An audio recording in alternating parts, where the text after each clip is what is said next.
ठीक है। और टोटल क्वेश्चन आपके जो है वो यानी एमसीक्यूज ही होंगे, सिर्फ कोई ऐसे नहीं होगा, जस्ट एमसीक्यूज ही होंगे। नेगेटिव मार्किंग इसकी नहीं है, ठीक है।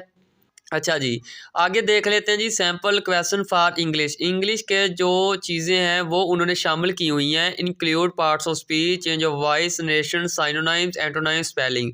ये जो है वो टेस्ट की प्रिपरेशन जो हम करवा रहे हैं उसमें ये सारे पार्ट्स जो हैं वो कवर कर भी चुके हैं अल्हम्दुलिल्लाह। अच्छा जी, सबसे पहले नंबर पर देखते हैं जी, he is waiting dash meet you since morning. ठीक है, अब सिंस मॉर्निंग आ गया ना, अब ये टाइम जार हुआ है, ठीक है। तो इसका मतलब है फार।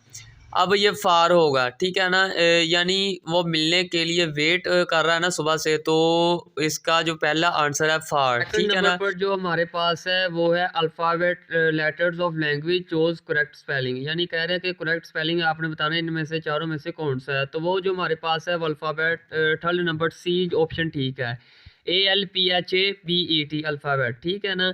आगे हमारे पास है जी third MCQs keenness choose correct synonyms. Keenness का जो करेक्ट जो साइनोनाइम है वो है ईगरनेस, ठीक है। आगे हमारे पास है जी, उन्होंने कहा जी कि जनरल नॉलेज। जनरल नॉलेज में क्या क्या चीज़ें आपके इंक्लूड होंगी, वो होंगे current affairs and everyday of science, ठीक है ना। अच्छा जी, आगे देख लेते हैं जी, dash is the biggest planet of our solar system. जो सबसे बड़ा बिगेस्ट प्लानट है वो है जुपिटर। जुपिटर तो उन्होंने दिया नहीं हुआ, तो इसका मतलब है कि इसका आंसर जो है वो नन ऑफ दीज है। अक्सर बच्चे none of these, all of these इससे मार्क आ जाते हैं, इससे इनका नंबर जो है वो 5-7 जो है वो कट जाते हैं और फेल हो जाते हैं। इसकी भी ट्रिक्स वगैरह हम जो है वो टेस्ट की प्रिपरेशन जो करवा रहे हैं उसमें बता रहे हैं, ठीक है ना। इनरोल होना चाह रहे हैं तो स्क्रीन पर नंबर मैंने पहले बता दिया है, अगर आप भी बता रहा हूँ स्क्रीन पर नंबर है, आप हमसे रब्ता करके जो है वो प्रिपरेशन स्टार्ट कर सकते हैं। सेकंड नंबर पर हमारे पास है Australia is located in. Australia कहाँ पे वाक़या है, तो वो हमारे पास वाक़या है ऑस्ट्रेलिया में ही, ठीक है ना।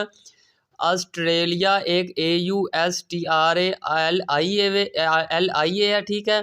और यहाँ पे हमारे पास ये ऑस्ट्रेलिया में ही कॉन्टिनेंट वाक़या है, ठीक है ना। लोकेटेड इन कॉन्टिनेंट उन्होंने कहा है।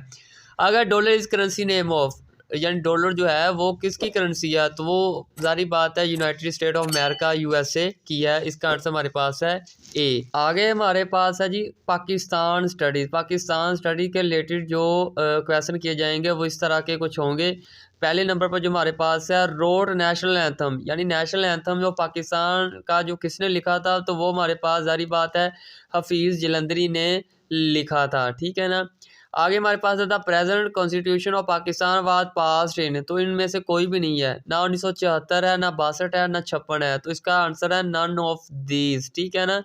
आगे हमारे पास है the largest site for iron resources in Pakistan is located in, तो वो जो हमारे पास है वो कालाबाग में वाक़ है, ठीक है। लार्जेस्ट आयरन जो हमारे पास है, ठीक है ना। इसका मतलब है कि आपको डैम के बारे में पूछा जा सकता है, ठीक है, यानी पाकिस्तान की हिस्ट्री के बारे में पूछा जा सकता है। 1947 में पहले कौन था, गवर्नर जनरल कौन था, चीफ जस्टिस कौन था, आर्मी स्टाफ कौन था, ठीक है ना। तो हिंट दिया हुआ है उन्होंने, तो सारी बात है अगर हिंट दिया है तो इसी तरह का आपका सैम्पल पेपर के मुताबिक ही पेपर होगा, ठीक है ना।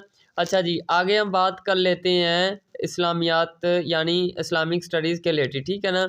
तो यहाँ पे इसका जो क्वेश्चन है is titled father of profits, ठीक है। इसका जो सही आंसर है वो हमारे पास है हज़रत जो है वो इब्राहीम अलैहिस्सलाम, ठीक है। अच्छा, अब मैंने आपको एक बात बतानी है कि आपको इस्लामियात के रिलेटेड जो सवालात आएंगे वो गज़वात के रिलेटेड आ सकते हैं, कुरान मजीद के रिलेटेड आ सकते हैं, कितनी सूरतें हैं, कितने रुकू हैं, सबसे बड़ी सूरत कौन सी है, सबसे छोटी सूरत कौन सी है, ठीक है।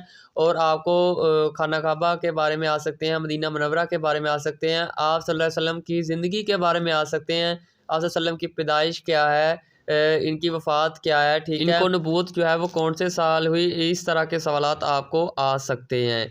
आगे हमारे पास है जी सैम्पल नंबर 2, यानी इन गज़वा बदर मुस्लिम फोर्ट अगेंस्ट कुफार्स, यानी कुफार्स के मुकाबले में कितने मुसलमान थे गज़वा बदर में, तो वो जी 313 थे, ठीक है ना।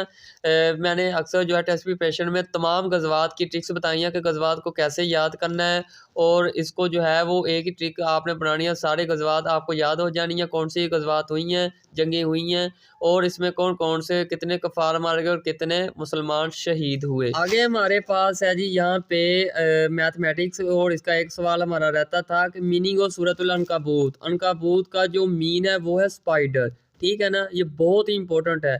यानी जितने भी सैम्पल पेपर में क्वेश्चन है इसी तरह के रिलेटेड आपको बेसिक बेसिक चीज़ें आएंगी, चाहे वो ASI हो, चाहे वो आपके पास जो है वो इसके अलावा कारपोडल हो, LDC UDC हो। अच्छा, मैंने आपको बताना था इंग्लिश का पोर्शन जो यहाँ पे सर उन्होंने वो 3 से 4 MCQ दिए थे ना आपको, 10 से 12 नहीं, ये सिर्फ सैम्पल पेपर है। तो वहाँ पे आपको डायरेक्ट इनडायरेक्ट भी आने हैं, साइनोनाइम्स भी आने हैं, एंटोनाइम भी आने हैं और चूज करेक्ट स्पेलिंग भी आने हैं।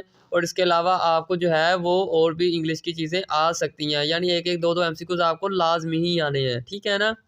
अच्छा जी, आगे बात कर लेते हैं जी। ASF was raised under ASF act. तो ये जो एक्ट है ASF का कब था, वो 1975 में ASF का एक्ट लगा था, ठीक है ना। आगे अगर main function of ASF at airport security force is to safeguard, यानी ये किसकी जो है वो मेन रीज़न क्या है इनकी एयरपोर्ट सिक्योरिटी फोर्स की, तो वो पैसेंजर्स के लिए, एयर स्टाफ के लिए या एयरक्राफ्ट